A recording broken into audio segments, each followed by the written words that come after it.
How's it going, ladies and Bruce? This is Sixkilla and welcome back to Ever 17.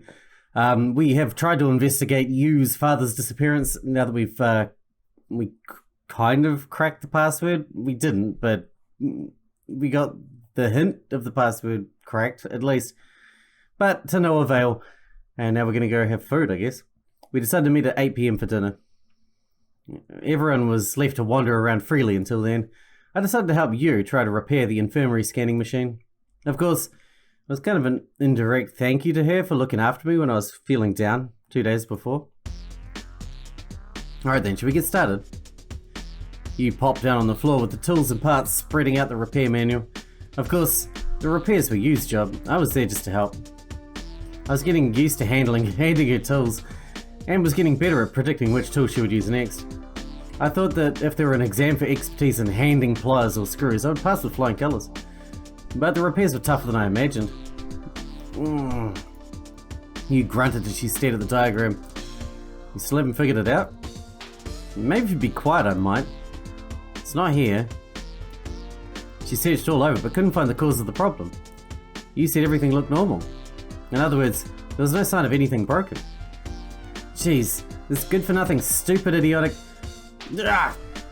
All of a sudden, you lost her cool, pounded on the diagram and kicked the toolbox. That's not very grown up of you. You know, you could ask Sora about how to fix it later. You want to clean up for now? Oh, sorry. She has random fucking breakdowns when she starts breaking things. Hey, so here's where the two of you are. Oh, hey, Takeshi. What are you doing here, Takeshi? Nothing really. I just thought I'd get up, get some coffee and to wake me up. What about you two? What are you and Kid up to? You can't tell by looking? If I could, do you think I'd be asking? Takeshi, do you think you could lend us a hand? Sure, I can do that. You want help picking up the stuff? Yeah. We split up and started picking up the tools strewn around the room. Screwdrivers and screws had flown all the way to the walls. She's got a good kick on her. You think we got everything? No, there's one more right there. There's something in the corner. Hey, what is this? Takeshi picked up something that looked like an electric plug. No, it was an electric plug. The cable continued, disappearing under the floor. It was embedded there. I wonder what this is supposed to power. Probably the power the fucking infirmary tables we're trying to fix. And the wall was an outlet. The same as the one in a home. Takeshi stuck the plug in the wall. Hey, something's moving. Oh hey, looks like it was for that machine over there. Which means it would appear unplugged. Hey, by the way, Takeshi shot a question at me, and you, who was speechless. What were you doing here anyway? Don't mind that, don't worry about that. Just then somebody else appeared. It was Tsugumi. But when she saw us, she clicked her tongue in an irritated way, turned to leave the room. The door opened again immediately. This time it was Sarah. Could have been my imagination, but she looked kind of angry about something. Sarah stood her ground, blocking the exit so that Tsugumi couldn't leave. Get out of the way. Quit running away and answer. I said out of the way. I said give me an answer. It seemed like the two of them were fighting. But I wonder why. I couldn't think of any reason for the two of them to want to fight. If you keep shouting, the three of them will hear. I don't care. Hey, you two, what's up? Takeshi asked us as she approached them. That's what I want to know. Tsugumi said this mixed with a sigh, and then she gave Takeshi the evil eye. What are you planning anyway? What are you planning? Stop with the nonsense already. Hey Mayo, what happened? You said it as if to calm Sarah's nerves. She still looked pretty riled up. She was staring at Tsugumi bitterly. Tsugumi? Huh? For an instant I thought that Tsugumi drew up her face sadly. Now get out of my way. As she turned around, Tsugumi tried to push Sarah out of the way.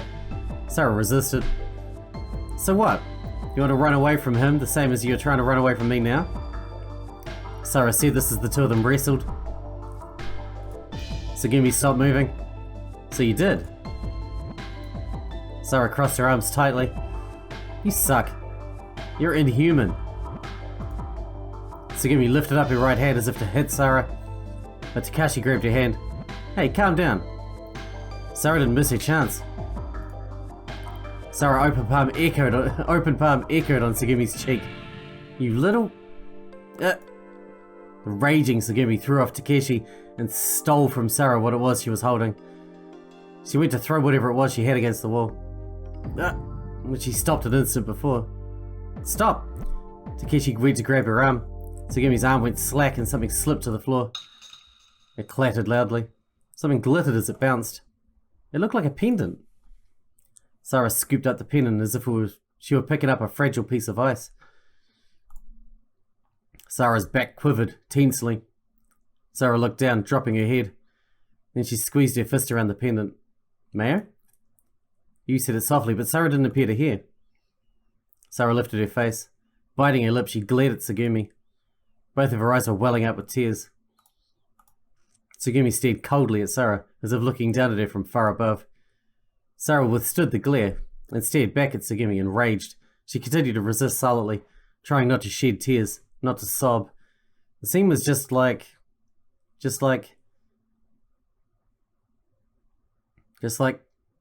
how to put it? It was like the emotion that was about to explode to the surface had sunk away to nothingness. The next thing I knew, Tsugumi had turned to leave the room.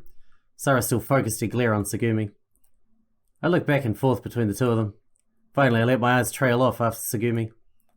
He was there to help Sarah. But first, I wanted to find out what the fight was all about. I ran out of the infirmary and called out to Tsugumi. Hey, Tsugumi! But she ignored me and headed for the corridor. Why does it always turn out like this? We're not good with women, especially ones that hate us. Even if I was tired of everything, I had no choice but to chase after her. Hey, wait! She shot me a glance but didn't slow her step. I said wait!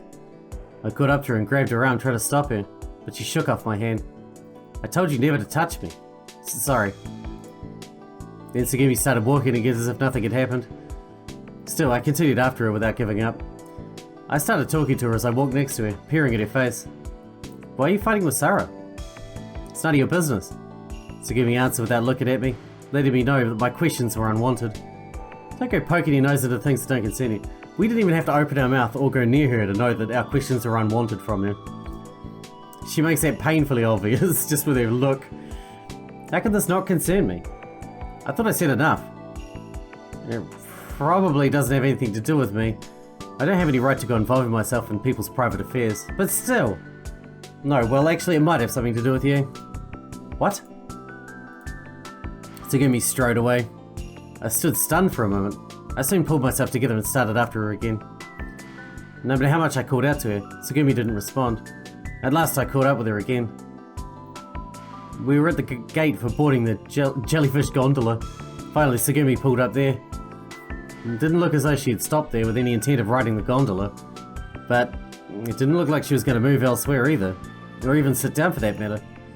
Her eyes were just trained on the half-transparent gondola that was partially visible beyond the gate.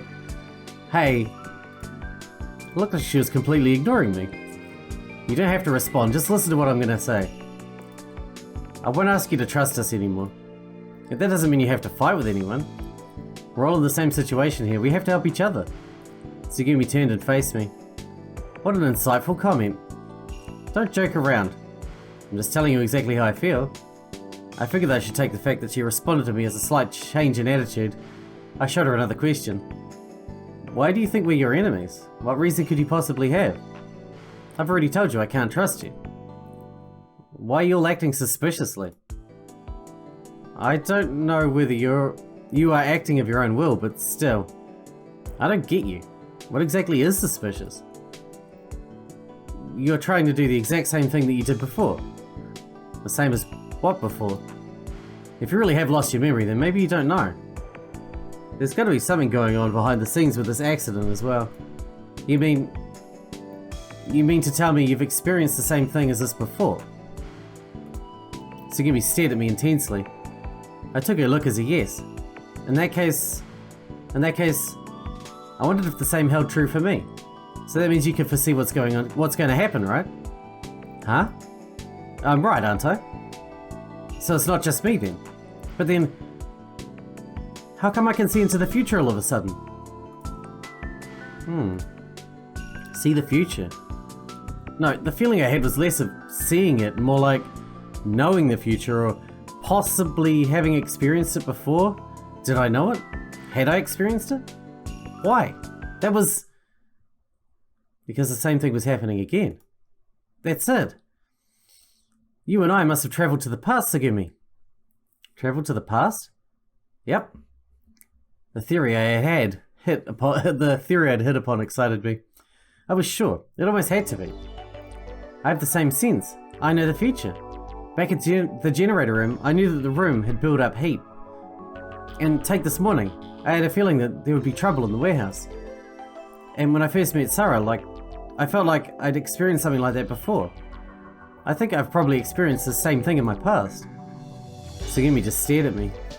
I could clearly see that she was flustered. Hey, tell me your story. When I asked Tsugumi that, it was as if she snapped back to reality, her expression and the look in her eyes back to normal. My story? What, are you kidding? As long as I can't tell you... as long as I can't tell if you're in this with the others, I won't tell you anything. I felt dejected, like I finally found someone that could share my feelings but wouldn't. Listen, I told you before, it would be best for you if you stayed away from them. And me too. Why? You really get bogged down on the why of things, don't you? The why is not important. She crossed her arms and said this forcefully. But if there is a reason, it is so that things turn out best for you. For example, your memory loss could be because of them. Huh? That was a shocking idea. Your words just about stopped my heart for a moment. Wait, there's no way. I never even entertained that idea. Tsugumi turned to walk away from me, ignoring me in my state of dismayed confusion. I didn't have any power left to chase after her. Oh, and there's one more thing.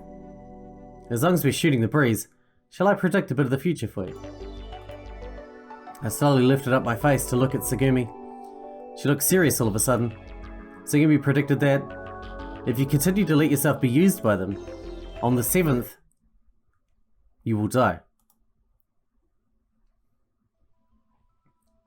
I trudged along, looking down. The light reflected cold and hard off the walls and floor. Tsugumi's words echoed in my mind. Tsugumi said not to trust Takeshi, you and the others. That my lost memory was their fault as well. That their behaviour was suspect? But I wondered if that could really be true. I didn't see how it could be. They all seemed trustworthy to me. The type of people you could really depend on. I'd only spent a few days with them, but I was sure. Besides, even if she were right, there were lots of things that were inexplicable. If Takeshi and the others were scheming something, if they were trying to deceive Tsugumi and me, then it should be visible in their words and actions. There was no way that normal people could put on an act as elaborate as this. If one or two were trying to lie to me, it might be possible, but even with my memory impaired, I would still be able to tell if they were all trying to do it. It seemed that you, Sarah, and everyone were reacting naturally, as one might expect in each situation. So it didn't seem possible. It wasn't possible. The most impossible thing to explain was why cause this accident? Why lie to Tsugumi and me? There was no reason, and it would have been impossible anyway. I wondered if I were going to die. That was stupid. If that were the case, we would have to be smart to help each other more than ever. The problem is probably with Tsugumi. That's what I thought.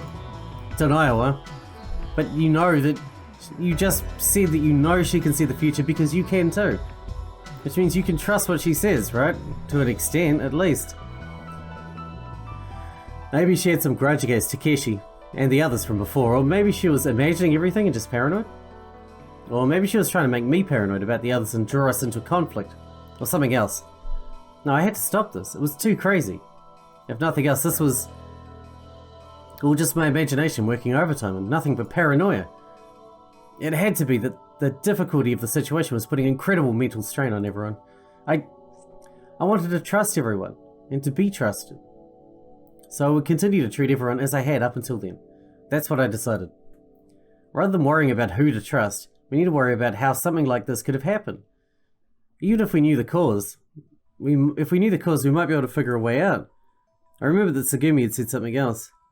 You're trying to do the exact same thing you did before. I wondered about my ability to foresee events. Was I repeating the past? I wonder if I really did travel in time. finally arrived back at the infirmary, but there was no longer anyone there. Huh? Where did everybody go?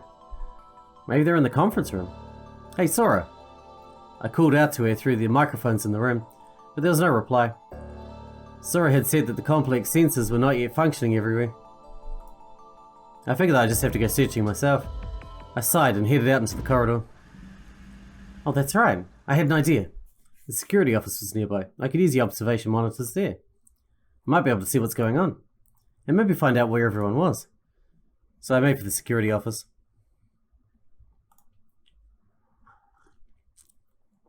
When I entered the office, I saw you. She was slouching loosely in a chair. You, what are you doing here? Hey kid, how you doing? You swiveled her neck around and greeted me. She couldn't be bothered to shift her body. Where's everybody else? What happened to Sarah? She's resting in the decompression chamber below the infirmary. You straightened up. She added that Sarah said she wanted to be alone and it's best not to bother her. I see. Sarah had work to do in the control room. She's checking and adjusting the complex. What about Takeshi? I don't know what's up with Takeshi. When he left, he was saying something about wanting a drink. He might be having a beer or something. Huh? A beer in Lamu? You shrugged as if to say, who knows? What about you? How'd things go with Tsugumi? Not good. She wouldn't listen. She just took off somewhere. I decided not to say anything about Tsugumi's silly suspicions. Well, I guess that's how things stand then. So what are you doing here, you?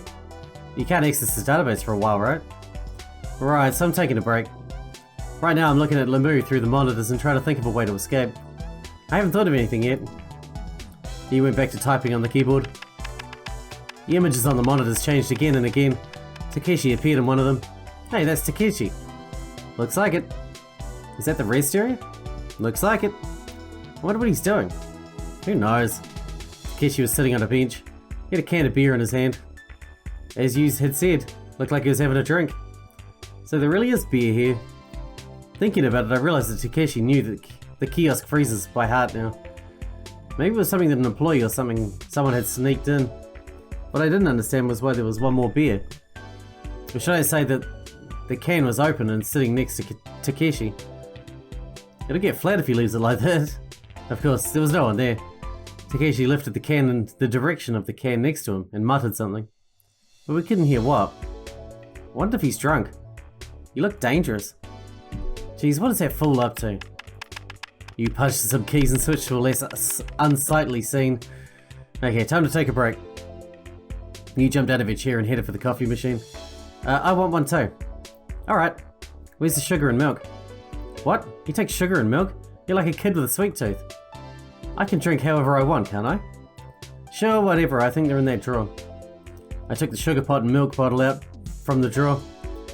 Coffee's coffee because it's bitter. You said this as you poured coffee into our cups. Coffee defiled with other stuff is like having a hamburger made out of chicken. Someday you'll understand, kid. Here's your little milky twink, baby. Oh, shut up. I dribbled a little milk in the cup that she gave me. I went to add sugar, but there was no spoon, so I decided to pour from the sugar pot. Oh my god. Now that black coffee is bad for your stomach, right? Is it? Is it? That's what I drink. That's what I've got right here. Black coffee. I never knew that. I've been drinking black coffee for years. I know that, and 100 other things that are bad, but smoking's bad for you and there are still smokers. Besides, when you're tired, sweet things give you a surge of energy. I was in an argumentative mode, but then my hand slipped and sugar went cascading into my cup. Oh no. There you go. That should give you a surge of energy until tomorrow. Hey, I was thinking. Thinking what? I didn't tell you? It's so boring. You said that and sipped your coffee indifferently. What I said is that. I can sense the future. I decided to tell you about my theory. I really wanted to hear what she thought. I mean, yesterday in the generator room, the trouble this morning with Takeshi, and when I first met Sarah, that's just deja vu. Deja vu?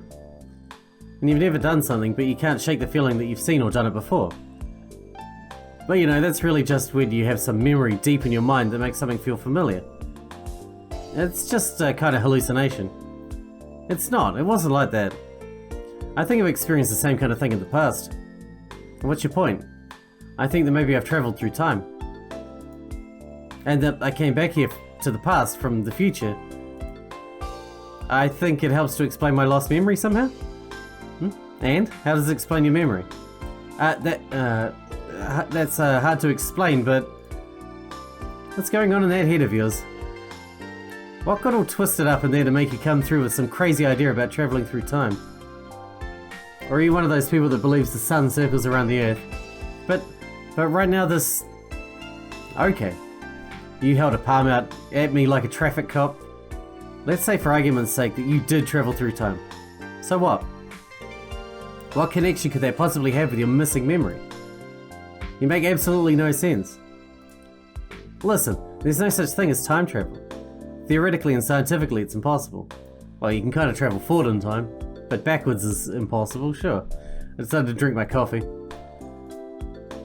It was so sweet that it made me almost want to vomit. Water flows downhill and time flows forward, it's simple. It's like a river. There's no going backward. But I groaned, but I wasn't giving in without a fight. Are you sure? Why is you so knowledgeable? Didn't she just leave high school? I don't get her, man. She's like smart as fuck, and she just left high school and was working as a part-timer as a tour guide in a fucking theme park. But she sounds like a fucking theoretical physicist. Water doesn't always flow down, does it? Ha, now what? Are you going to explain it all with some anti-gravity substance? Or something like space isn't a vacuum, but it's full of ether? That's not what I mean. It's not like that. What I mean is... I looked around the room. There had to be something. Something to convince you, like... My eye stopped on the coffee machine. The water in the lower container was boiling, warmed up by the flame of the alcohol lamp. The water was pushed by pressure of the steam through the pipe in the center and percolated in the pot. This is it. Look, water doesn't always flow down, see? You didn't say anything. She simply looked at the gurgling water. Hey, you listening? That's it. You suddenly stood up shouting. Ouch. You bumped my arm and spilled my coffee everywhere. It got on my arm and her coat. But you ignored it, handing her cup to me and went bursting out of the room. She shot out of there like a rocket. I quickly put the cups down and went after her. You was heading to the west. She climbed the emergency corridor and ran down the spiral staircase. When I finally caught up with her, I found myself in the central control room. You and I dashed into the room. There was Sora. She was in front of the console with both hands together. She was quiet, her eyes closed. It was like she was meditating. The LED of the computers in the room were responding and flickering. But when Sora noticed our presence, she opened her eyes and smiled. What is it, you take? I thought of a way to escape. She shouted in between breaths. A way to escape? Really, you did? Well... Are you alright? I'm fine. I'll be fine after I rest. Deep breath. Deep. You put a hand on her chest as she breathed deeply, trying to catch her breath. Then... Hey, Sora, why can't we escape from here? Stupid, it's because Lamu is flooded with water. Enough, I'm not asking you, be quiet. Sora, answer me. It is as Kid said. It is because Lamu is inundated with seawater. The water has blocked passage to Incel Null via the elevator and emergency stairs. Thus, all avenues of escape have been closed off. Okay then. So you mean that if we could get rid of all that water, we could escape? Yes, however with the limited wastewater pumps still functioning, it's impossible. It's no problem. You stopped Sora at that point. The floating island has to have high pressure intake fan, right? A high pressure fan? A device to send in a mixture of high pressure gas to increase air pressure in the complex. Yes, it is exactly as you say. In that case, why don't we use the high pressure fan to pump in high pressure gas, which will then push out the water? If you blow air into a straw that's in water, the water comes out the straw, right? Oh, I get it. Theoretically, it is impossible. It's not impossible? I'm sure, whatever. I told you, let's do it. And it's one of the methods that I considered initially. Huh? In other words, unfortunately, it's impossible. Why? Because we can't activate the fan from here. It's the same as the reason the elevator is out of order. The cause is unclear. It's very unfortunate. You can say that again. Yu's shoulders slumped dejectedly. I put my hand on Yu's back. She turned and smiled an empty smile. Ah, damn. I thought it was a good idea too. I guess I'll have to rethink it.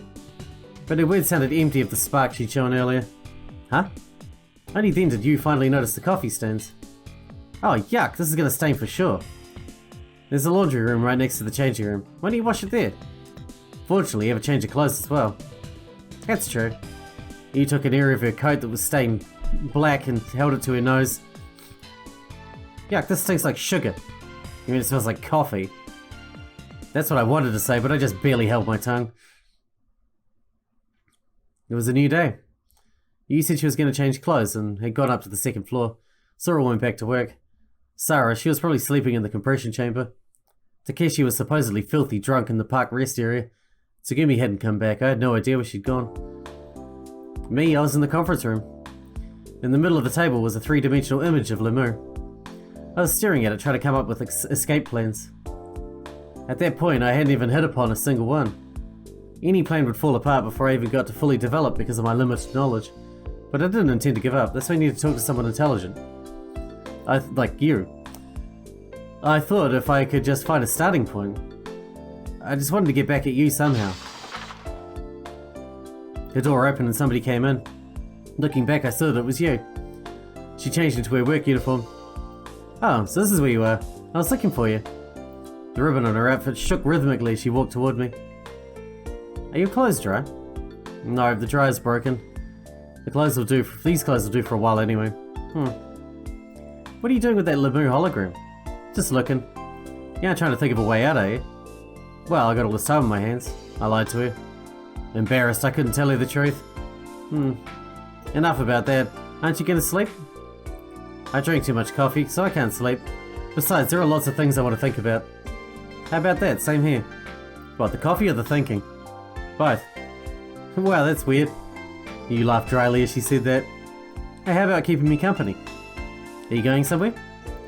Yeah, well, in order to think, you've got to be in the right place to put you in the mood. Some place in mind? Yeah, a place connected with the third eye. The Lemuria ruins? The third eye? When the third eye opens, true wisdom is apparent, and all becomes visible. The power of ancients, ultimate knowledge, proof of a transcendental state beyond that of normal people. The place you led me was...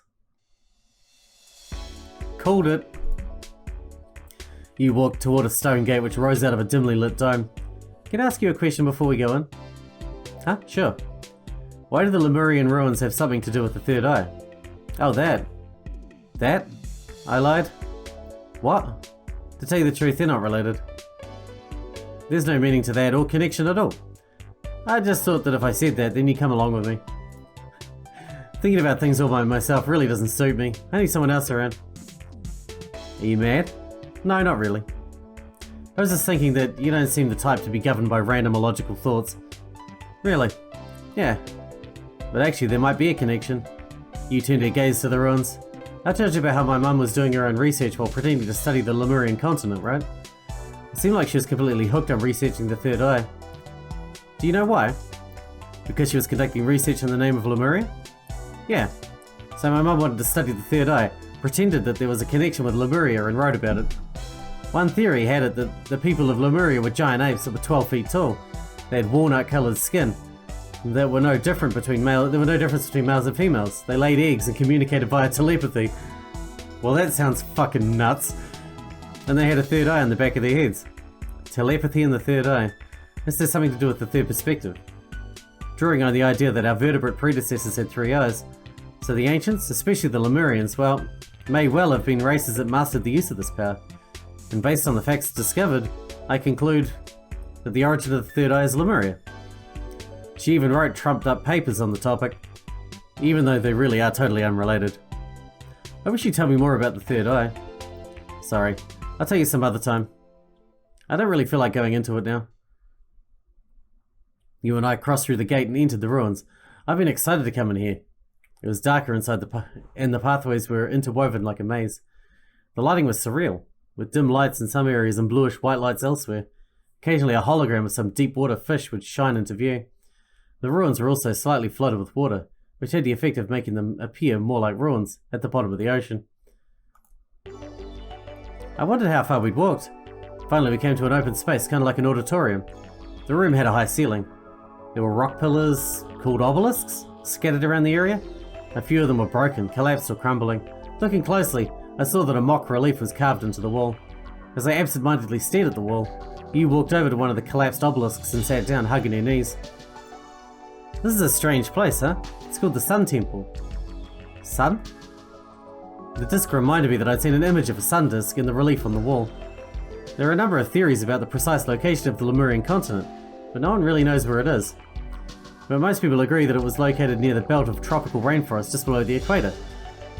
You reverted to speaking like an employee, which she was, and started giving me an explanation of the place. Members of our research staff here at Lemuria have put forth hypotheses that people of Lemuria worship the sun. You paused and shrugged. Praise the sun! So I guess that's why we built this temple. I see. As I sat down next to you, I nodded. A sun temple at the bottom of the ocean. Doesn't that strike you as kind of ironic? I wondered if she was talking about the continent that had sunk to the bottom of the ocean, or maybe she'd been us. Did you think of anything? What do you mean? Ways to get out? Oh, I shook my head. I thought so. I can't think of any other ways.